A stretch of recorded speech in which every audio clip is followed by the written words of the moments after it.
going on, family? It's yours truly, Mazi Mutafa, Executive Director of Words, Beats, and Life, here for episode 25 of No New Leaders with my good brother, Dr. Jason Nichols. What up, Jay? I I can't. can't Well, call it. I was about to say that, but I can call it, and I'm calling it Eagles over the Chiefs, 33-27. That's what I'm calling today. But other than that, I'm doing well. I'm blessed. I'm grateful to be here. Grateful to be alive. No doubt. Happy belated birthday, bro. Thank you, my brother.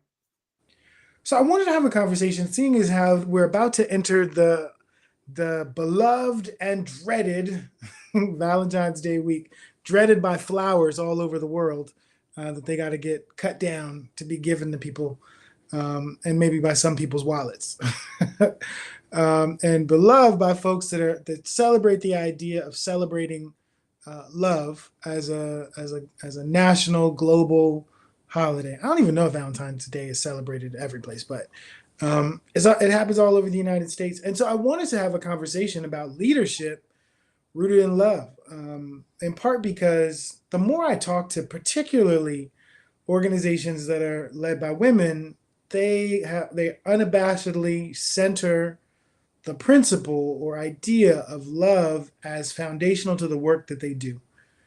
Some even talk about things like radical love.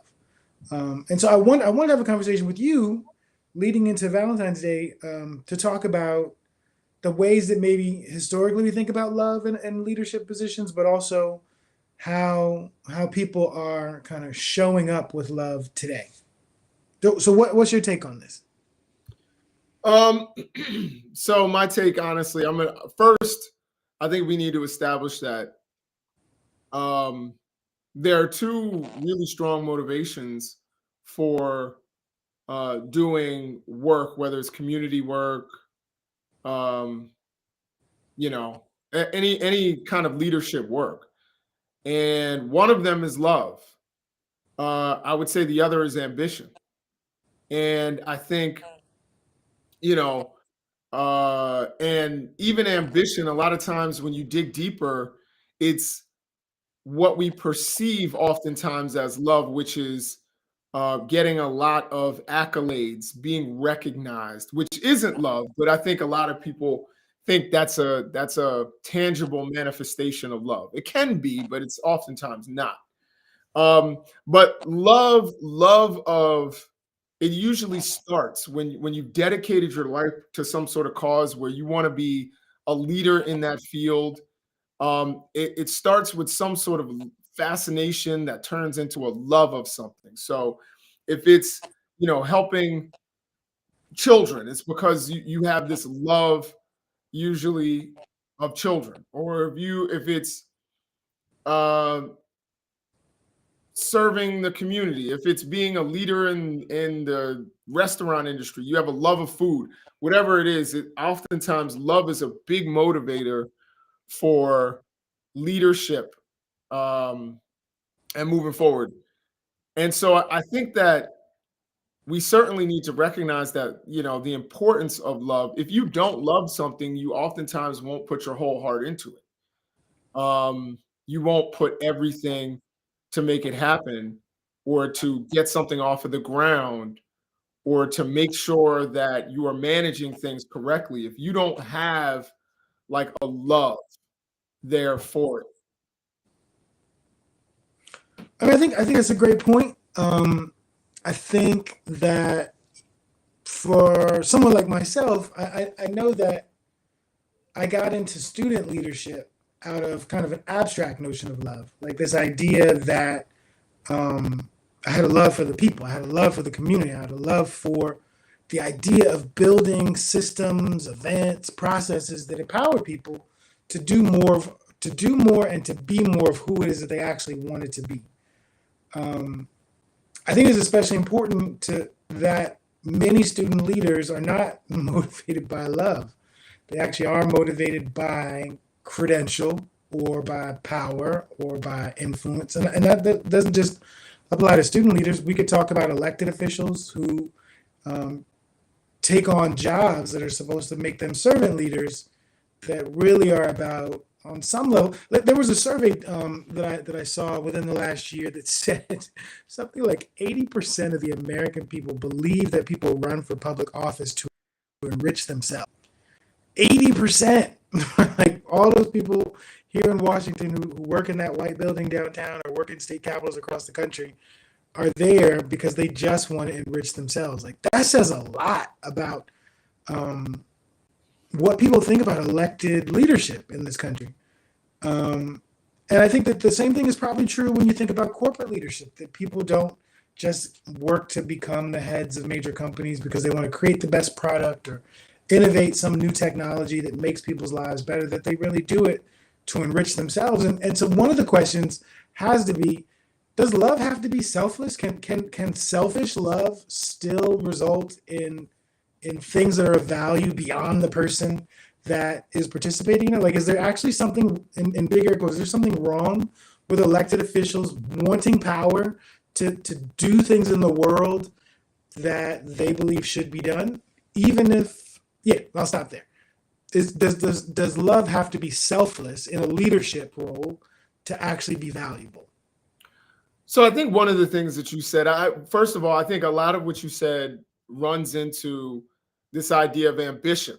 And again, a twisted notion of love. I think, the twisted notion of love oftentimes is validation and even getting wealthy, because at the end of the day, I would always tell people, I remember MTV had this show where they showed people's like tour buses, and Usher had this amazing tour bus.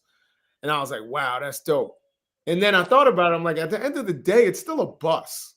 Like, you know what I mean? Yes, it's got a fancy bed in it and he's got a screen on the wall, but he's still riding around in a bus while I sleep, in my bed at my home.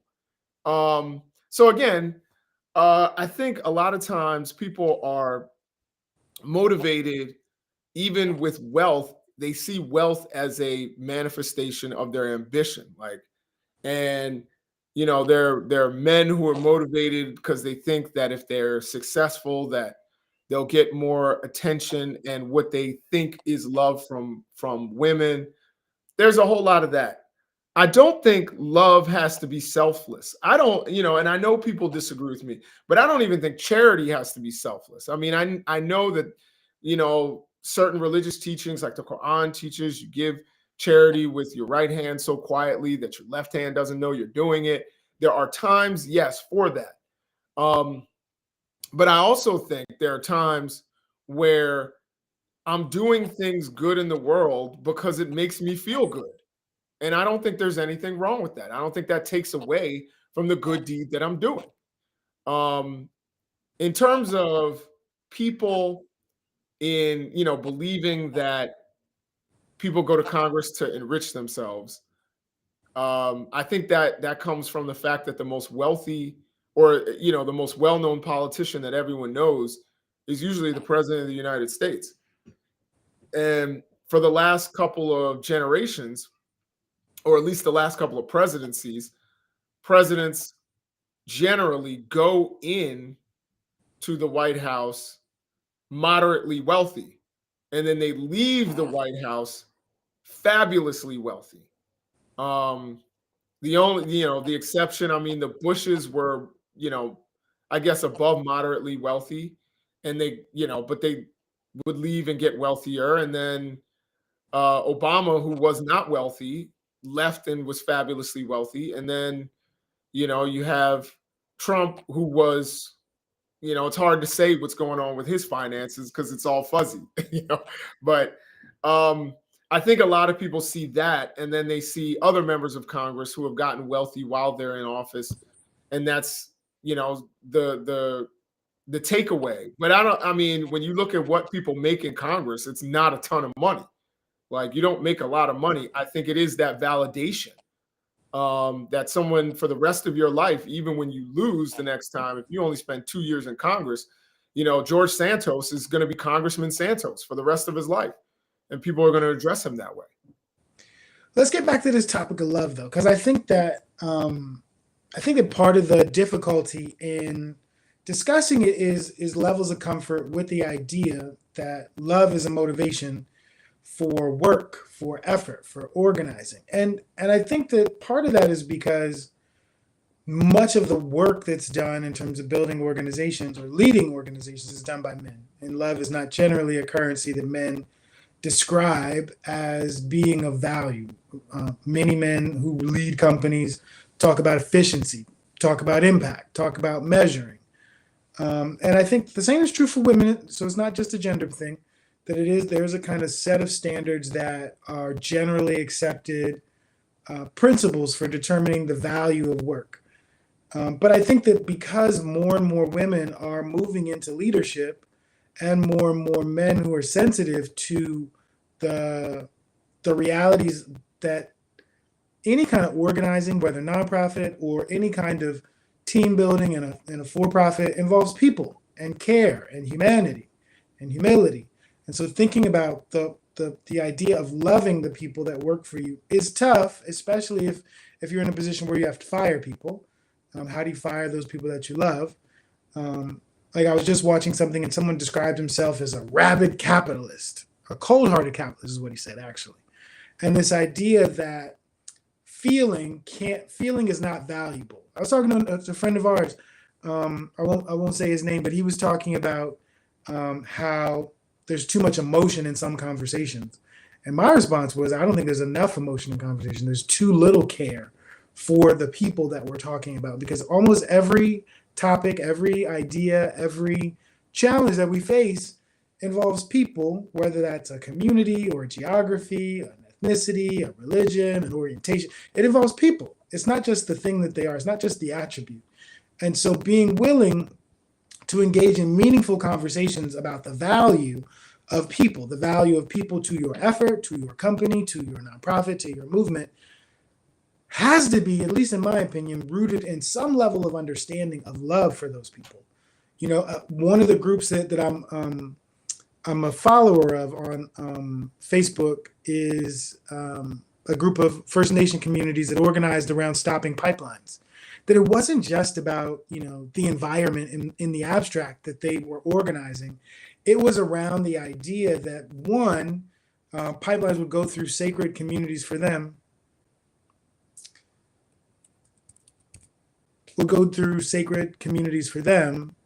but would also let me go and turn it back over to you, Jason. I'm guessing my audio is choppy.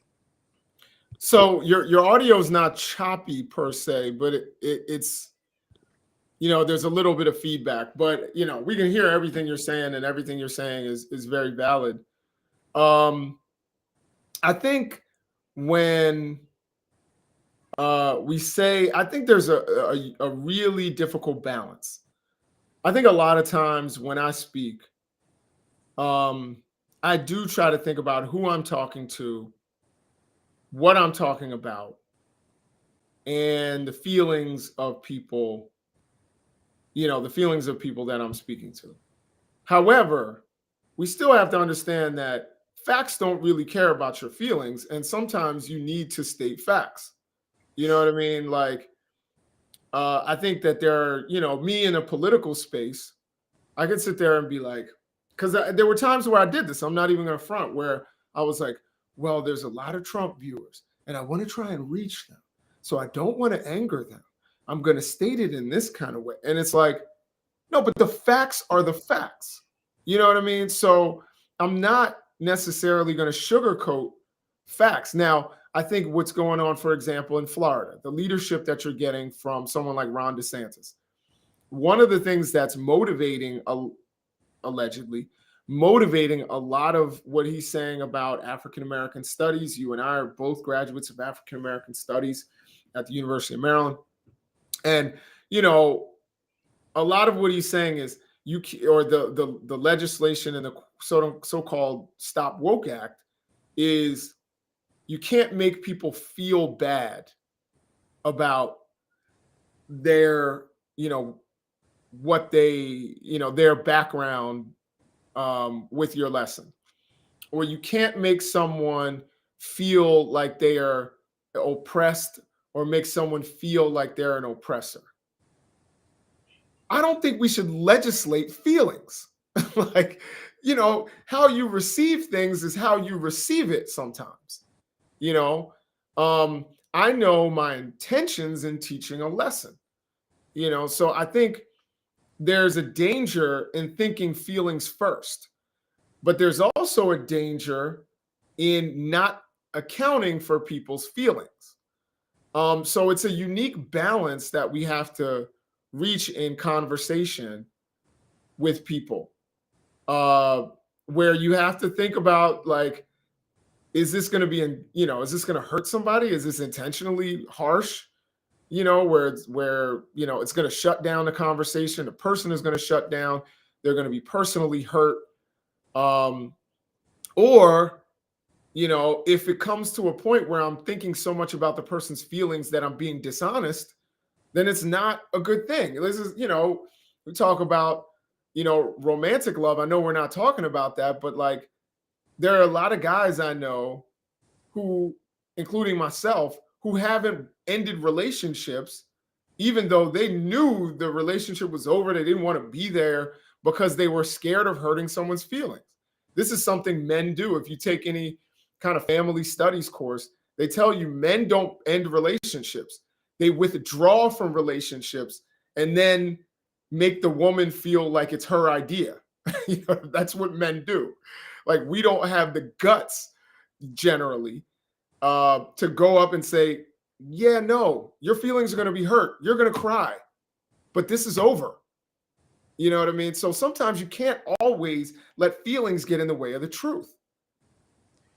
Yeah, I mean, I could relate to that also, being in a position to fire someone who the employment relationship isn't going as anticipated, where it's difficult to let that person go, knowing they have a family, they have bills, et cetera, et cetera.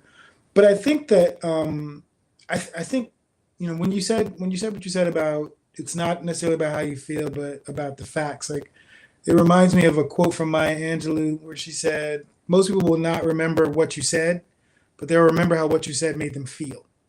And so this idea that there's a pushback on teaching Black history because it's going to offend the sensibilities or the feelings or the understandings or the miseducation received by white students about the role that people who look like them, who could be their family, could be their neighbor, could be a distant cousin, what it is that they did in the world is going to make them feel bad. And I guess part of my response to that would be, but what about the feelings of the people who are living through the results of that history and are blaming themselves for the situation they find themselves in, as opposed to recognizing that there's a set of systems, a set of decisions, a history that resulted in what kind of options are available to you most immediately or accessibly.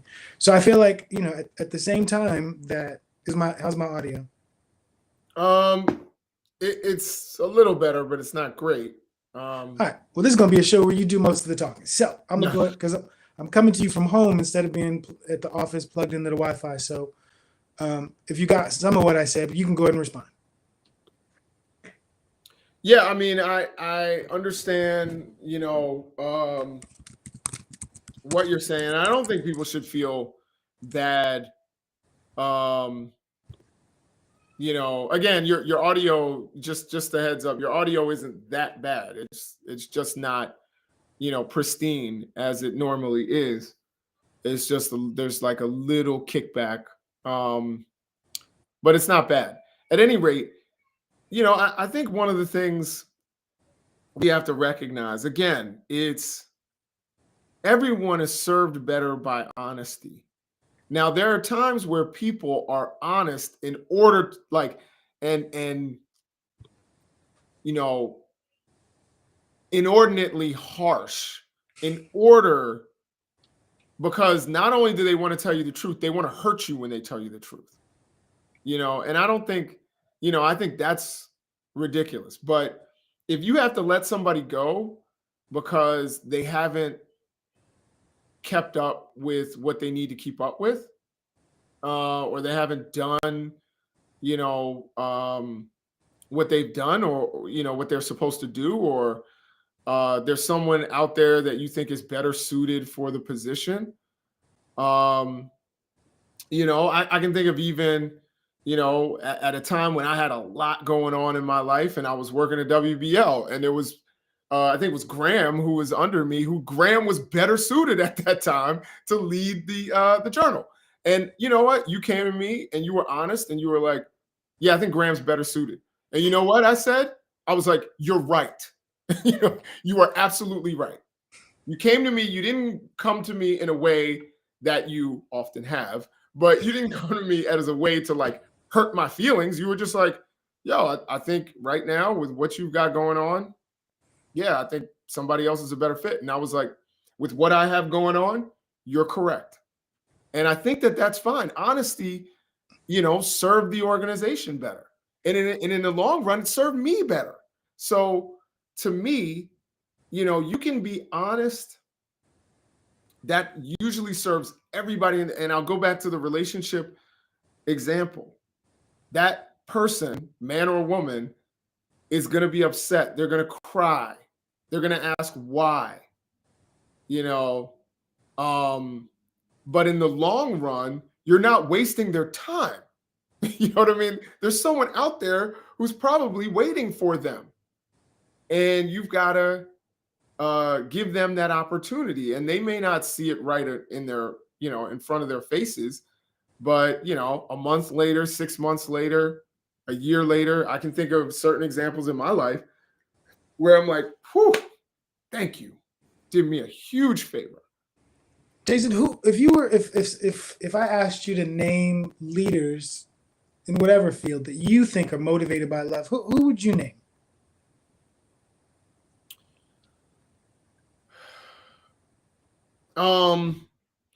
You mean leaders that everyone would recognize, or just leaders?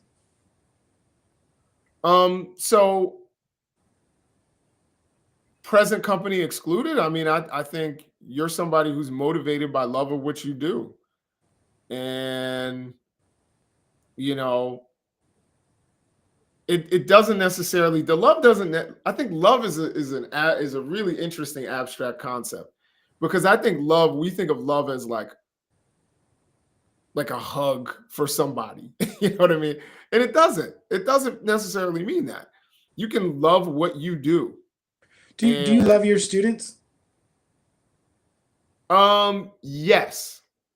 I haven't always liked them, but I've certainly, I love the idea of a student. Yes. And how does that love show up in a classroom? So I'll give you an example. I would say I love my students, but it was very difficult to establish that love over the pandemic, to the point where I considered, I was really, having strong conversations with my wife, and I was like, I don't know if this is what I want to do anymore. I don't know what I'm going to do. I have no idea. This is what I've done my whole life, my whole adult life, and what I've been trained to do, other than media, which right now I just don't make enough money doing media. I make some, but I don't make enough to take care of my family. And at the time, I was the sole breadwinner over the pandemic. But I was like, I'm going to keep doing this, but for now. But if I get an exit, I don't know, because I'm not able to establish the relationships. I realized how important relationships were to my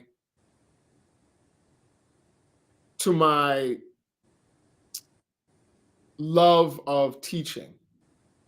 It's more than teaching, it's mentorship, it's feedback from an audience. It's like, I feel like when I go into a classroom, I'm a teacher / stand-up comedian / rapper.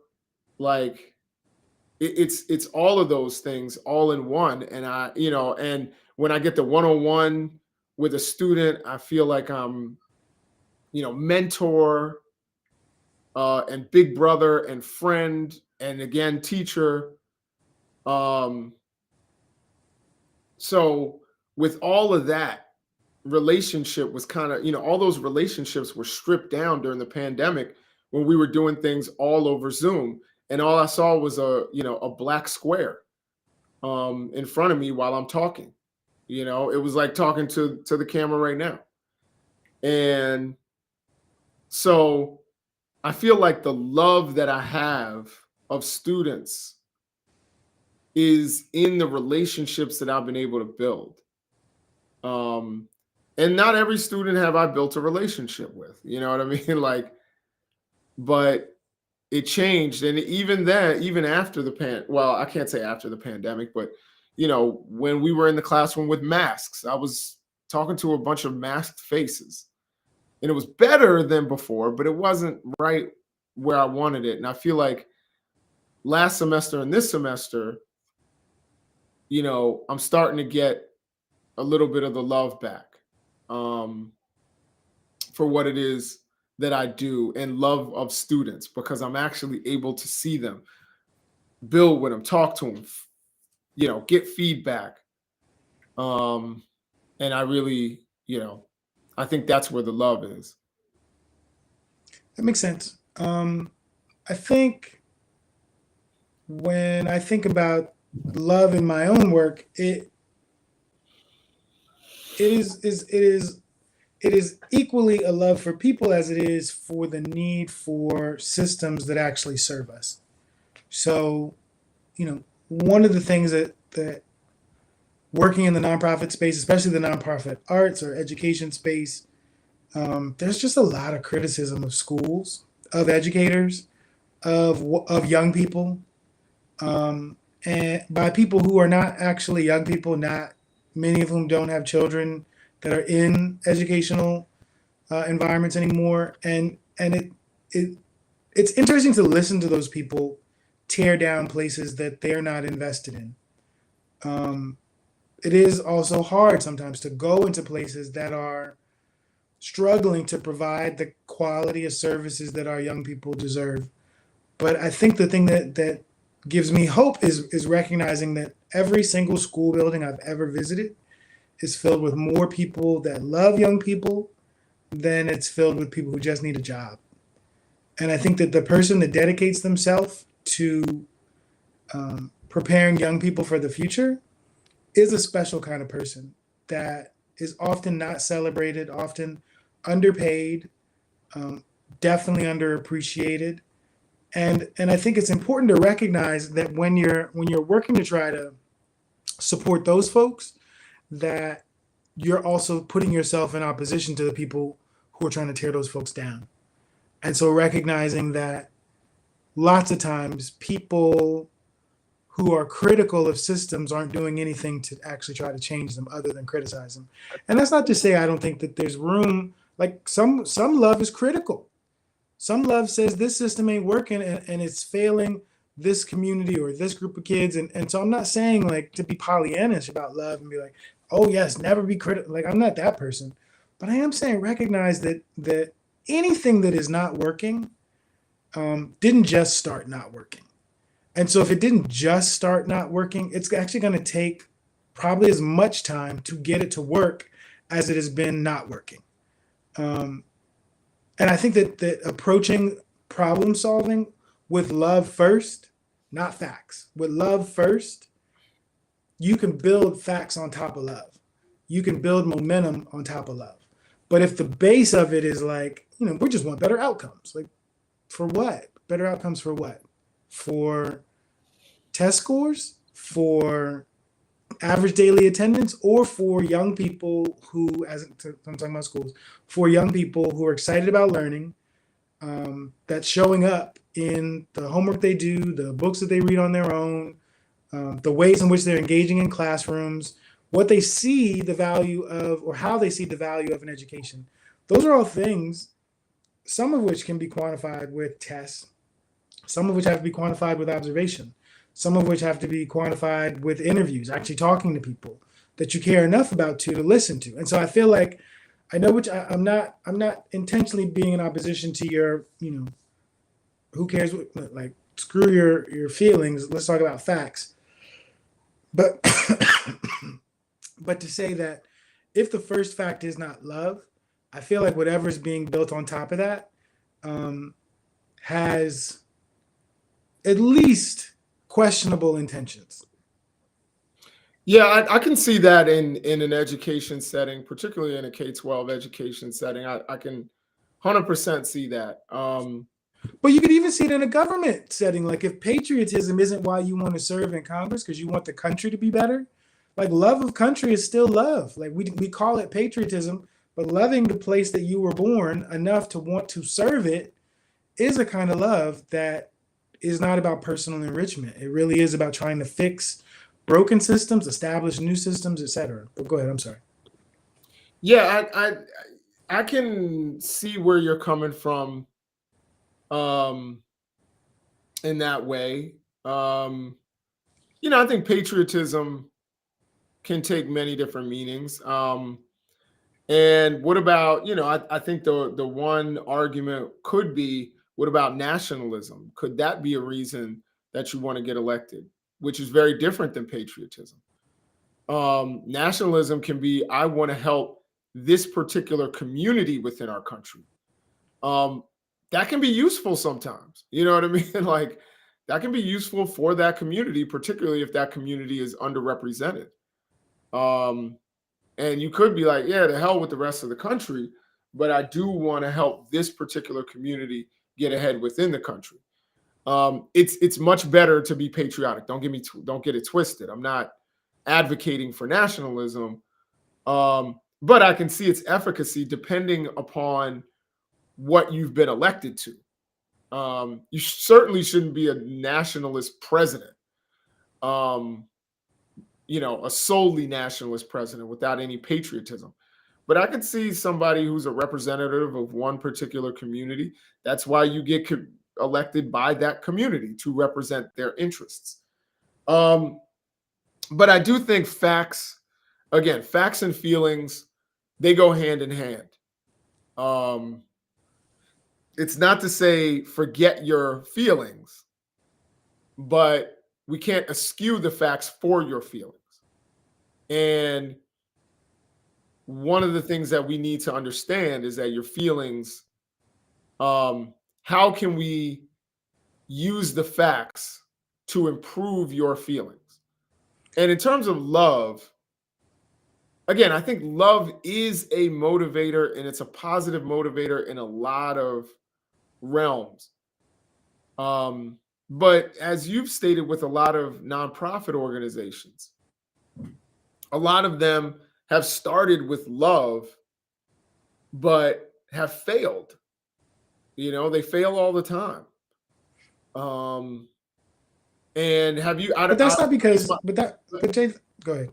Let me ask one question, and that is: have you met someone who ran a hip hop nonprofit who wasn't a lover of hip hop and ran it well? I'm just wondering.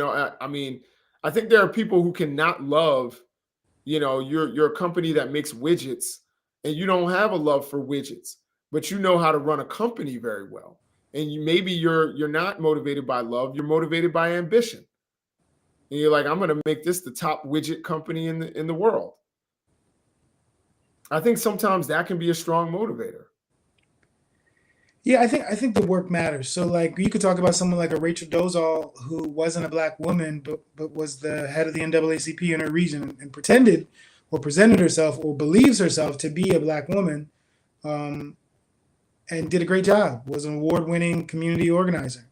She wasn't really from that community, but she saw herself as adopted by and adopting of that community, especially considering the fact she has black sons and at the time was married to a black man.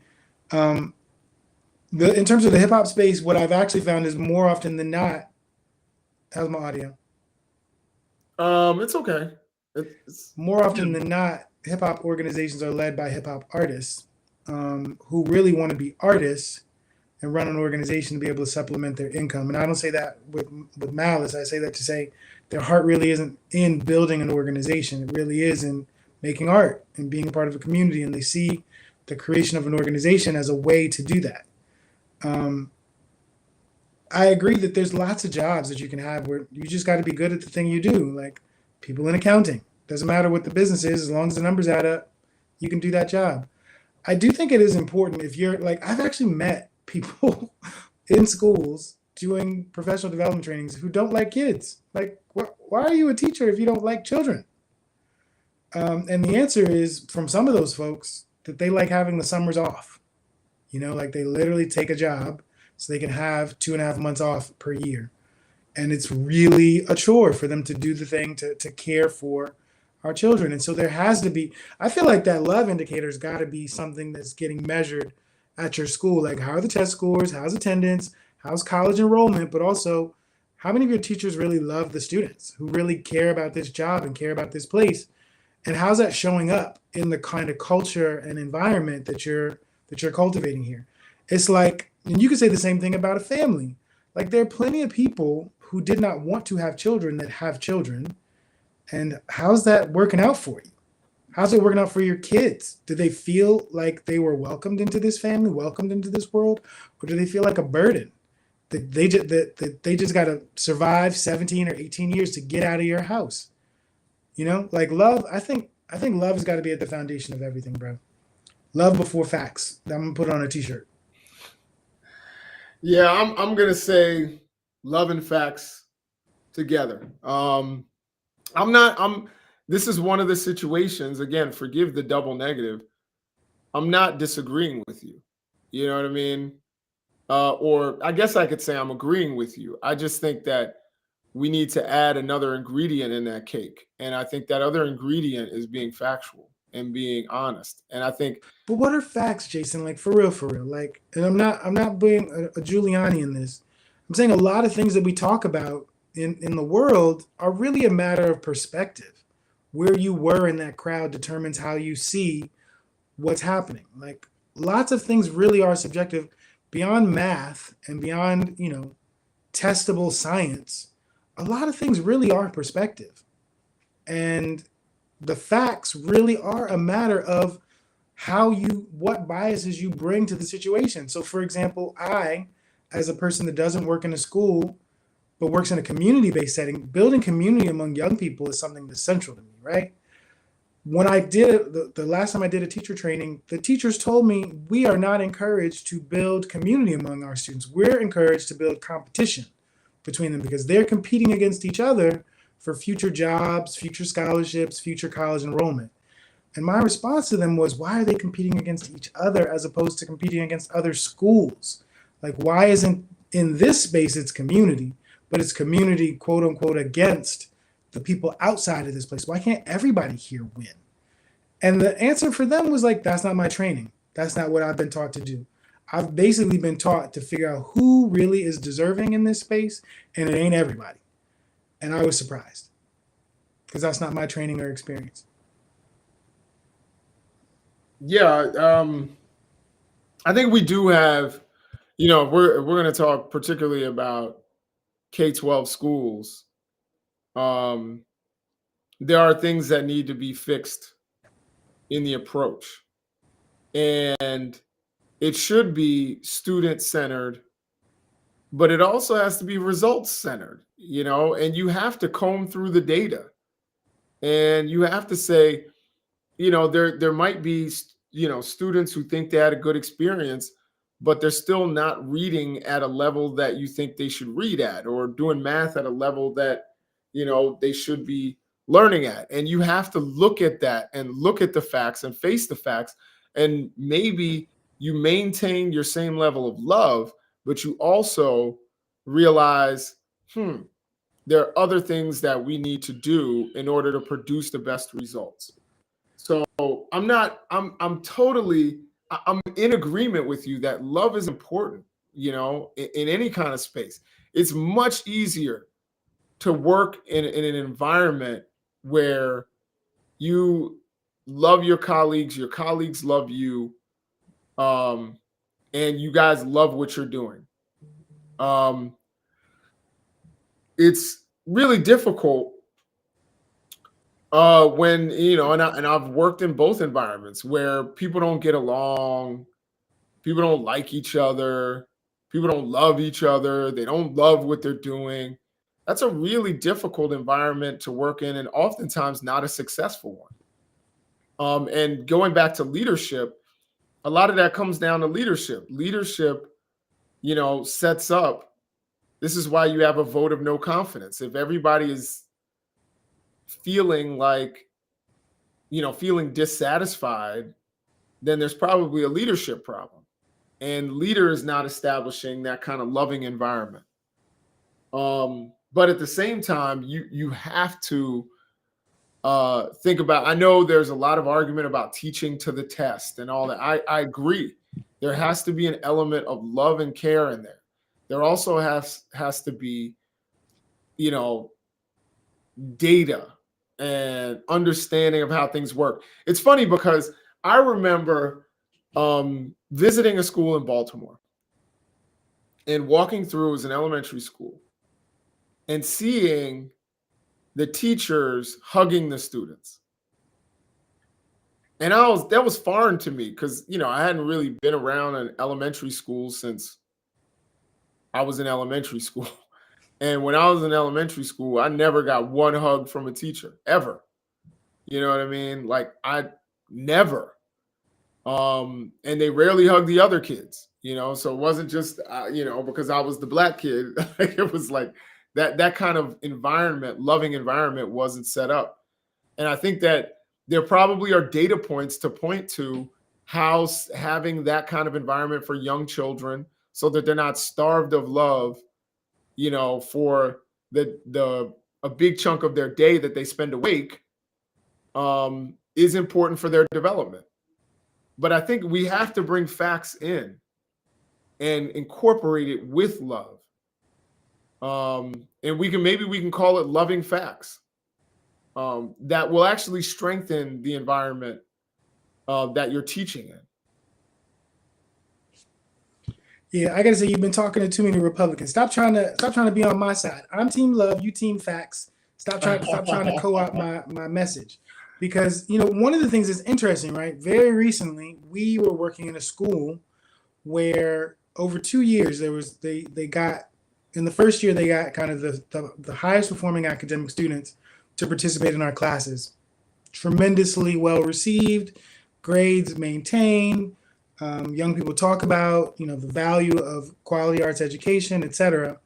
And so the next year, the school decides to expand arts and creative programming to the entire school. And about halfway through the school year, they say, hold up, let's hit the brakes on this because the grades of the entire school are not where they need to be. And so for that reason, instead of having one day that they actually called a love period for students every week, they decided to make that every other week to see if they reduced the love and focus more on the facts, would the students' grades actually go up. I think it's kind of interesting, right? Because what it does is it says that the real purpose, or and I get it. Like, I'm not, what I'm about to say, I'm not opposed to it, but I think it's important just to say, which is that the primary function of a school is to produce grades, right? I don't really know if that's true. Like, really, really, really.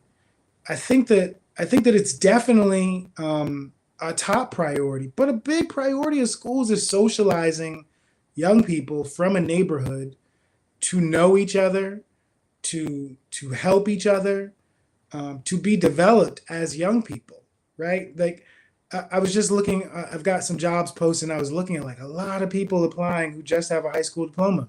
They're not gonna, like, those grades that they got don't matter, in the sense that it's not opening up other academic doors for them. Because ultimately, that's what grades are about: is getting into college, really.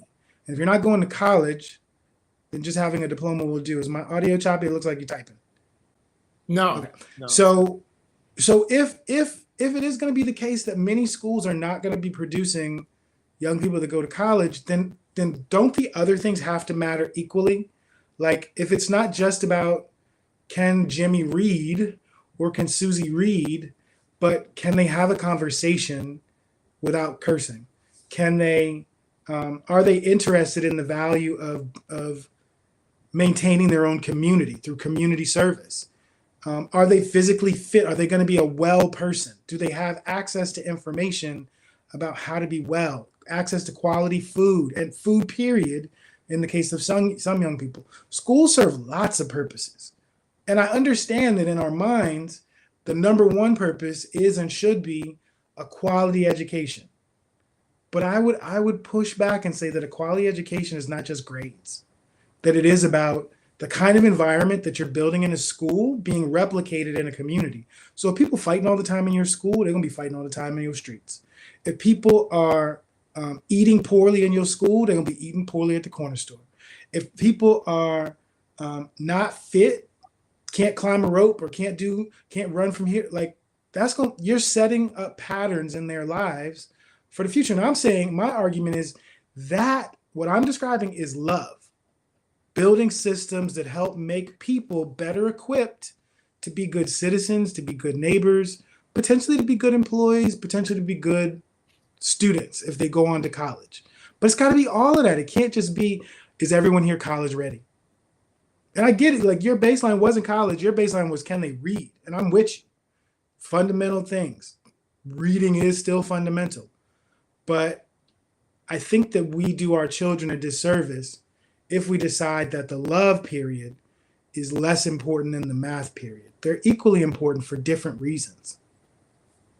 Yeah, no, I'm in agreement. And one of the things that I always talk about was, I visited this like I said, the school in Baltimore, and they essentially had, they really based their model around trauma, because they realized that a lot of these kids were coming to school traumatized. There was a community that where there's a lot of violence, there's incredible poverty, um, and in that community, a lot of these kids, are coming to school, you know, with PTSD from having witnessed violence, suffering, loss of friends and family members, and they're not really being treated for it. So they have, psychologists and psychiatrists sometimes that, visit the school regularly to see people, and they not only see the student, they also see the parents if they so choose. So I think setting up an environment where, particularly for children, where maybe love may not be on the outside, but for 8 hours a day they know that there's going to be periods where they're loved. You know what I mean? I'm just thinking of this thing that I see a lot of people share because they think it's funny or whatever, like where there are a bunch of kids sitting down and a teacher comes in and says something, and one of the kids says, "Shut the heck up," and didn't use the word heck, you know, and they were like, "No, no, no, you don't say those words," and he's like, "F you," or whatever, and then they take the kid out of the classroom, and I'm like, that kid is probably experiencing something. Like that's not average behavior. You know what I mean? Like there's something probably in that kid's life where he probably needs some help. And one of the ways to deal with that is to break down the walls and be like, look, you're loved here. You know what I mean? I can't speak for other aspects of your life, but in this particular, in these four walls for these many hours, there's love here for you. You know what I mean? And we may not love your behavior, but we certainly love you. And I think that would go a long way as part of the process to get better academic results. You know what I mean? Like a kid who's angry and traumatized and not, that kid's not going to be engaged in their academic work. They've got other things swirling around their heads. They're not thinking about. I know the times I've been angry and traumatized, which I have in my life, maybe not from poverty, but from, other things. You know, those times I've not been engaged in learning. You know what I mean? Like, or in reading or whatever other things. So the idea that there needs to be love in that environment, again, I don't dispute that. But I think that's part of the process. And I think grades and learning, as you stated, are two different things. You know what I mean? I don't really believe in grade. Like if I could not give students grades, and just give them feedback, I would do that. You know what I mean? I would need far fewer students. But if I could give you, if I had, a third of the amount of students I have, and I could just give them detailed feedback and we could talk things over rather than actually giving you a grade, I would much prefer that. Because then I know they're learning, we could go back and forth and all of that. And I'd really feel like I was really, really, honing in on things. It gets difficult when you have 300 students. But, So Jay, real quick. So speaking as a student that probably would have been the one that cursed out that teacher, it wasn't love that I was seeking. It was actually affirmation from my peers that was demonstrating a level of bravery to be able to speak disrespectfully to an adult. And so understand that like it's not just trauma. Sometimes it is a different kind of affirmation that young people are seeking. Like I was in a classroom the other day and I asked a student to move because they were all sitting on top of each other and the student was like, no, we want to sit right here. And so part of me as the adult in the situation would be like, what, you're disobeying what it is I'm asking. But as a person that actually cares about young people, I really appreciated the fact that they were affirming that there was a particular way that they wanted to learn and that they would engage. And they asked me to respect that. And I did. And they learned and demonstrated a mastery of the content during that period of time. They just asked for a kind of mutual respect, not just respect me because I'm the adult at the front of the room and I have more to say or whatever. And so thinking about the fact that as you said multiple times during the show, the answers are nuanced, like, and they're situational, and that each situation, each person gets a different response. But literally, as a person that got suspended for calling a teacher a B in the cafeteria, I can speak with some authority that I didn't do that because of trauma. I did that because I wanted my peers' affirmation, and I got it. And so understanding that sometimes bad behavior is because of trauma, but sometimes it's actually an expression of something else. And so rather than punishing it, trying to understand it. Why would a person say that to a teacher? The teacher clearly is just trying to be helpful, but the answer in that situation is that the student is trying to assert something else. And the way that the teacher responds will determine how it is that that young person responds to direction from authority. I'm frozen. No, you're talking. Okay, on my screen, I'm frozen. Direction from authority in the future. And so I'm not disagreeing with what you said. I'm just saying, having lived that experience, it wasn't trauma that led me to do it. It was a different kind of, like sometimes people do bad things because they want affirmation for being bad, like they actually do. And they're willing to deal with punishment along the way. So I agree with you. I'm just saying, I think it's situational. No, I hear that. Are you sure you weren't traumatized? Like honestly, like and at that point in your life, like I mean, I think you know a lot about my story. I know a lot about your story. You were probably going through some things, but um, at the same time, I hear you. That's probably why you wanted validation from your peers. Maybe you weren't getting the validation from your teachers or at home, or your teachers weren't patting you on the back or giving you a hug and saying, "Good try. Hey, nice job." You know what I mean? That's why you were like, "All right, I'm not getting the positive reinforcement in other places." I'm not putting this on you, but I'm No, that's fair. talking this through. That's a Um, fair that's a fair question. And I think that I would say maybe. But I also think part of the reason why I'm saying what I'm saying is not even just about projecting backwards, but about thinking about my own experience in a classroom teaching. So for example, we teach a curriculum called Like a Boss. You sure I'm not frozen? Because on my screen I'm frozen. no, you're not Okay. frozen on my screen. I see you. We teach a curriculum called Like a Boss, and we went into an all male high school to teach it. And on the first day, half the class had their head down. And I had another teacher in the room with me who was like, "Get your head up, he's talking." I was like, "Yo, it's good, it's good, it's good."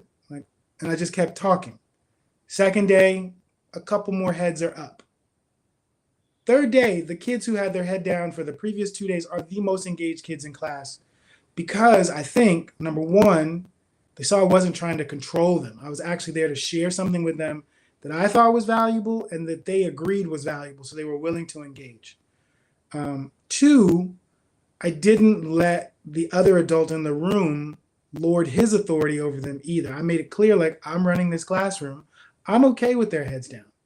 I'm okay with them not engaging for the moment because I think it's my responsibility to get them to engage. I'm not owed their attention just because I'm here. They have to want to give me their attention. They have to want to engage. The education has to actually be relevant. Um, and I feel like those are my responsibilities. I feel the same way about, like, no one owes me, Mozzie, anything, not their time, not their viewing, not their engagement. I got to earn it. And if I'm not willing, and I think that the earning is because I love the people I'm talking to enough that I want to think about what would be of value to them, not just what would be of value to me. That's what I'm saying. Love has got to be at the front. It is truly a desire to see, in that case, a class of all Black males think about the value of themselves as bosses, as leaders, as creators in their community, and to create a curriculum that spoke to that, to select reading and viewing material that affirmed their abilities. That is love that drove that, not just experience and facts and data. But I needed, like you said, I needed the facts and data to affirm, to back up that love with actual content. Yeah, no, I hear that, and I think your approach was a good one. Um, I wish you had given me that speech when I started teaching. You know what I mean? There's a lot that can be learned by recognizing that you have something important to share. Um, so rather than, hey, everybody has to consume what I share. You know what I mean? I think that's important. I think it gets a little bit different when you're talking about basic math or reading because everybody needs to consume that. Now, the question is, how do you make it so that those heads that are down eventually come up and come up in time so that they're not left behind? So while I hear that when it comes to entrepreneurship or um, arts education or whatever it was that you were teaching, when it comes to the very foundational basic elements of things that you need, how do you get the heads up and how do you maintain them that way? And it's funny because I think about, like, I don't know if you ever watched The Wire, but one of the things that one of the teachers did, he was a cop, he was a terrible police officer, and then he became a school teacher. And he used dice and had them rolling, craps and CeeLo in order to teach them probability. And they would get really excited, like, yo, can we roll? And he'd be like, look, if everybody pays attention while we do this lesson, then you get to roll and work probability. Now, the bad part was the kids took that to the street, started winning and then getting themselves in danger. But that's kind of a question that I think you could answer for a lot of teachers that they would probably benefit from. But I think the answer you gave, like the idea that those same kids were already in the street losing, and the fact that they could go out and take what they were learning in school and apply it to their lives, like, if that's not the purpose of an education, I don't know what is. Because at the end of the day, I agree with you about kind of basic reading and math. Um, but I also think that even you got to recognize that a lot of young people get discouraged at a very young age. So when I met those high school students, one of the activities was actually to read. And there were some kids in there who were definitely reading. It was a high school set of high school juniors. There were definitely kids in that room who were reading at an elementary school level. But why were they reading at an elementary school level? Was it because they were unintelligent? No. Was it because um, they were not trying? No, it was because multiple teachers who had engaged with them um, in their previous years of education never actually got them to engage. Reading is nothing but recognition. If you don't do it enough, you don't get better at it. The more you do it, the better you get at it. And so the goal for any teacher, regardless of where a young person is, if you're entering into that relationship with them with love, is recognize you cannot make up in the 11th grade for 12 years of failed teaching. What you can do is motivate a young person to recognize in these last 2 years, Let's make the most of that and continue to do this on your own. Continue to buy books, continue to read, continue to challenge your mind around topics that you're actually interested in. And I think this is the biggest problem with education, that it is rooted in preparing young people for work in jobs that don't exist or won't exist by the time they're ready to take them, or that it's not relevant. Those probability lessons are relevant for their lives, and not just relevant for dice, relevant for probably picking stocks, probably studying companies. Like this idea, like if we know that most people in America are motivated by money, how come money isn't something that's really taught? How to manage it, how to grow it, how to get it, how to borrow it, how to have credit, like all these things that are super relevant, that are money related, that require math. Like a lot of math is abstract because their math in the education system is really to prepare people for sciences and science type jobs. And most people are not going to get those jobs. So that means they've learned some things that are useful, but not useful for their lives.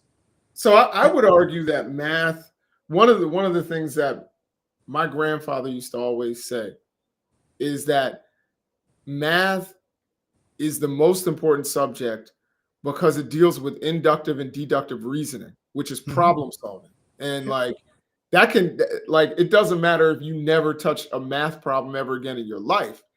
Learning how to reason through a problem is something that everybody has to do. And if you recognize it that way, math can be, whether it's geometry or, whatever type of math that you want to do, it's problem solving,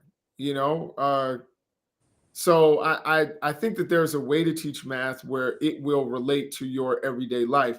I hear people all the time use these hackneyed examples of like, oh, well, if we taught how to balance a checkbook, I haven't balanced a checkbook like 20 years. You have online banking. Like all that stuff is, you want to talk about something that's obsolete now, is this idea, oh, they don't teach you how to balance a checkbook. Like that's math, but literally addition and subtraction, which you learn in first and second grade. And number one, and number two, now there are tons of computers that do that for you. So I think a lot of, now we got computers that'll write a paper for you, which is freaking terrifying. But Jay, what's at the heart of that direction? It is about practical application that's useful. I get what you're saying, that it's obsolete, but the point of the suggestion is, how do you balance a household's finances, right? Not just a checkbook. Sure. Like if you've got, I'm 45 years old now, bro, and for the first time in my life, I have 4 bank accounts. I have 2 different savings accounts, a retirement account, and a bank account. And I spend a lot of time on my banking apps, looking at my money and looking at my credit scores, not necessarily because it's growing, but because since I don't write checks anymore, I need to be paying attention to when money's going out so I don't overdraft. Back when like I was literally living check to check. And a lot of people are living check to check. So being able to not overspend is a critical skill that people don't have, which is why so many people were paying overdraft fees until those just got reduced or eliminated by some banks. Like the point is not everyone's still using a checkbook. The point is that young people are not taught to think about their finances as a whole and how expenses and revenue are being treated and tracked other than just by looking at their bank account, especially in an era where automated payments are a real thing. Like, okay, so if all these bills get paid on the 1st or the 15th, am I broke on the 30th? Am I broke on the 25th? Being able to, as you just said, do some deductive reasoning around expenses versus revenue, and projections for income or cash, access to cash. Yeah. That's the point of it. Not every young kid needs to have a checkbook, even though lots of them still do. But I think that the point is the other piece of it. It's like the people that say we need to bring teaching shop back in class, back in schools. It's the same thing, which is like a practical thing that you can learn, that you can go out and work in carpentry or work in plumbing or work in auto mechanics with more training. But knowing that field of work is something that you're interested in while you're still in that K through 12 education? Is how relevant for the jobs that we have and that the jobs that we will have is this kind of single tiered educational experience? It's a relevant question. And I think it comes from a place of love from people who've gone through a different educational experience than either you or I. Yeah, I think, the idea that you can learn economics, microeconomics, and macroeconomics, and middle and high school, I think is a great concept. I don't even know how many bank accounts I have. I have at least 10. When I like if we're including investment accounts, high yield savings accounts. This is Jason flexing. Yeah, I'm just saying, like CDs, like it. There's tons. I put my money in every in every corner. Oh, we count CDs? Okay, I got 5 then. I got 5. My bad. Go, keep going. Keep going. Like, I'm chasing Jay. we could take CDs out. But either way, my point is not flexing because I have a ton of money. I just think that there's, lots of places to put it. But Jay, to that point though, right? If you went and asked the average young person in a school, when you make money this summer on the Summer Youth Employment Program, what are you going to do with your money? The answer for most kids would be spend it. And the reason why I would be spending is for 2 reasons. One, because they don't know about all those financial instruments you just described, because no one's talking to them about them. And 2, because the way summer youth employment students get paid in Washington, D.C. is with a debit card, not a bank account. They're all unbanked.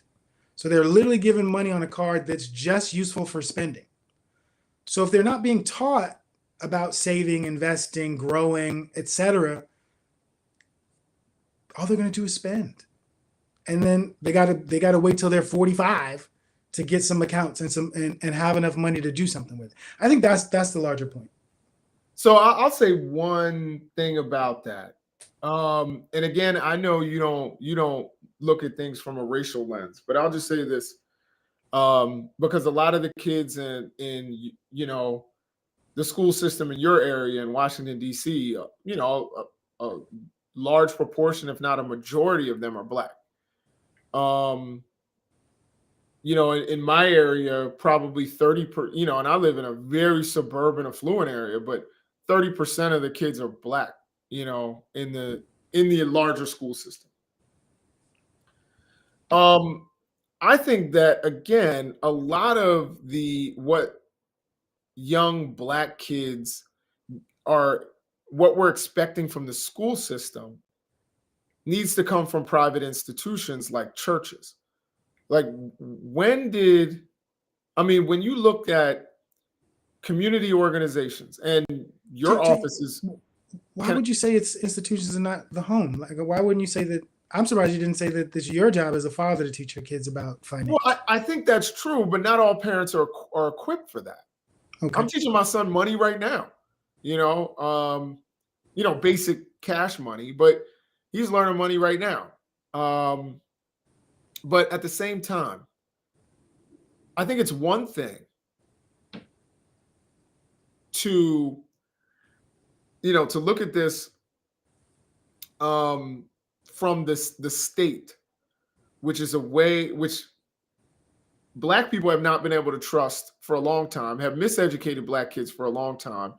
And when you have all of these, when we think about education going back to, the 1960s in some of these disenfranchised, particularly Black areas, it was organizations like SNCC going in and doing their own so-called freedom schools. Or, when you look at organizations like the Young Lords, what they did for the Puerto Rican community, they did that using the institutions, using churches in their communities to educate and also, provide other services to the people within their communities. So my question is, why we're waiting for the state to do some things that we could do? There's probably, there's a church on every corner in the hood a lot of times. I can answer your question, though. I can answer your question. Can I answer your question? Because we're over time, but I'm actually enjoying this part of the show the best. The reason why, at least in Washington, D.C. and Prince George's County, we should expect the schools to do these things is because we run them. We're actually in charge. We're the head of the school superintendent. We are the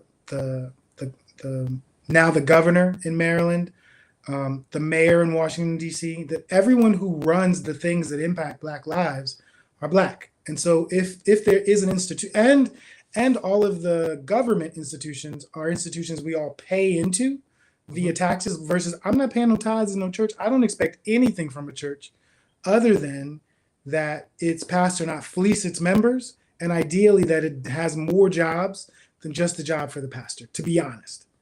I expect a lot from schools. I expect a lot from government because we spend a lot of money. We live in one of the most taxed regions of the country, and we have every right to expect that the institutions that we fund, that people who look like us lead, and that the people who benefit or don't benefit from those institutions also look like us. We have every right to expect comprehensive education that empower our young people, transform our communities, invest in future entrepreneurs, and prepare some young people for college. We have every right to expect that.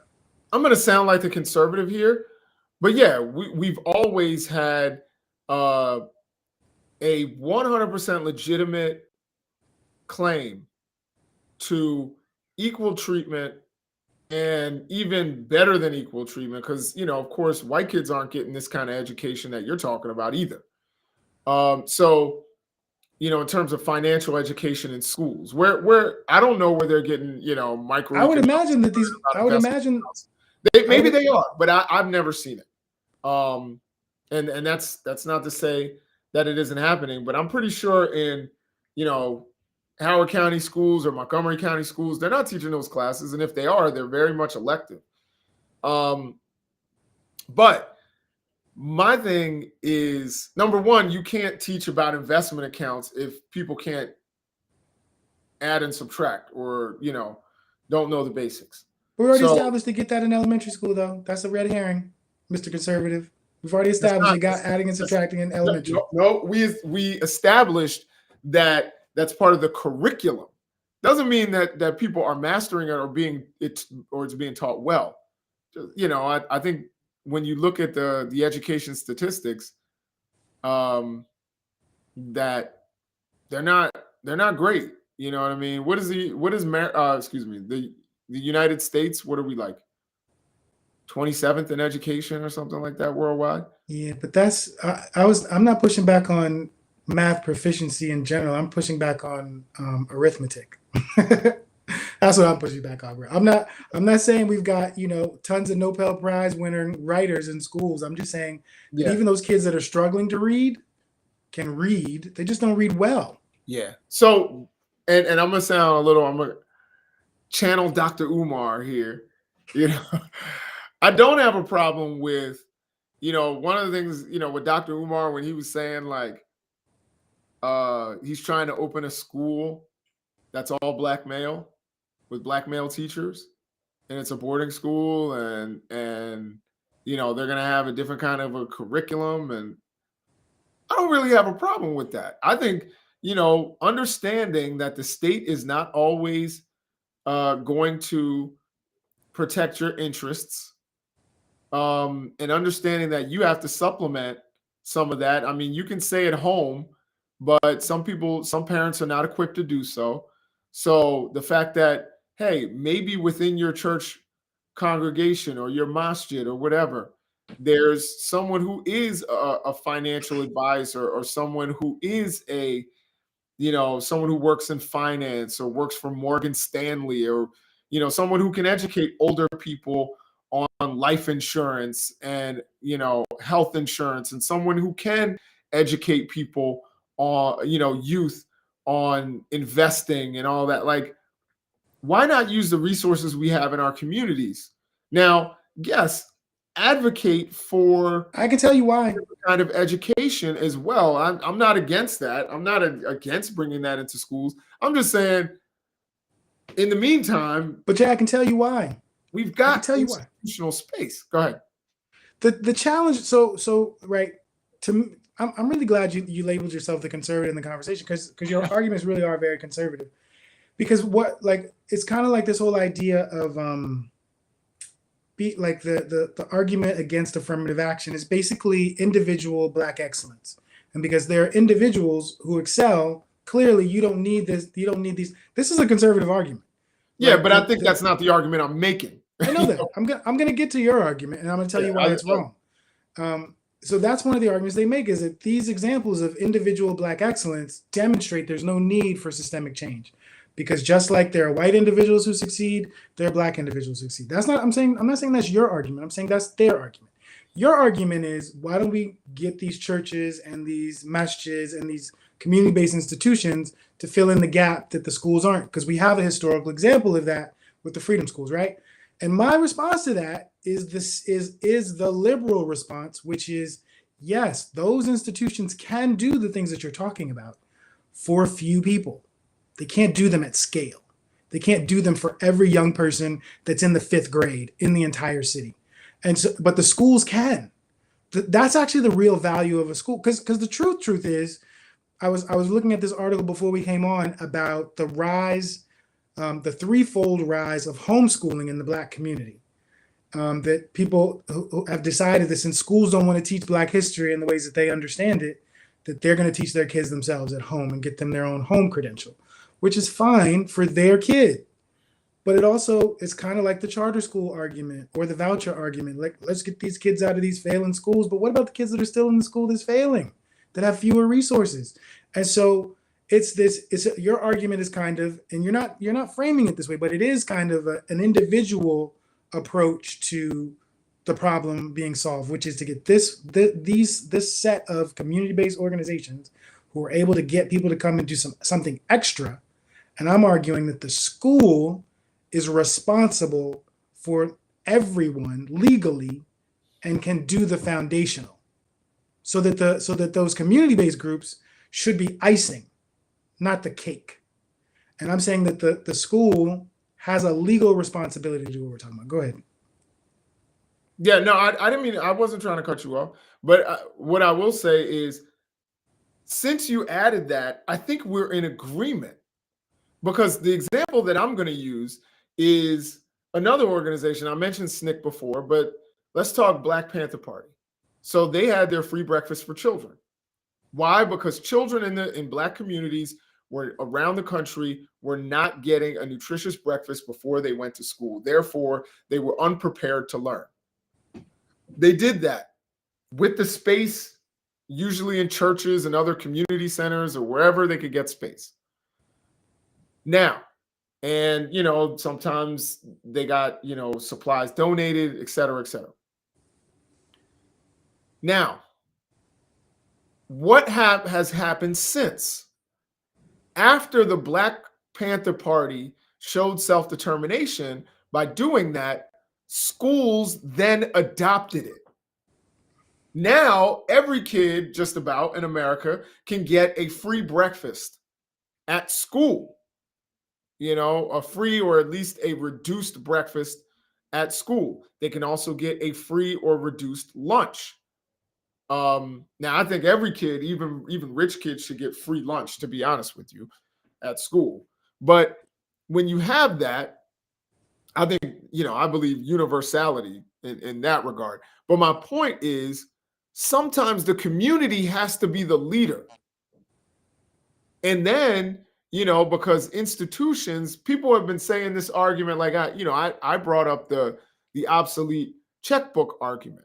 And I just recently saw it on like a, social media post. It was like some old guy was like, well, they don't teach them how to do a checkbook.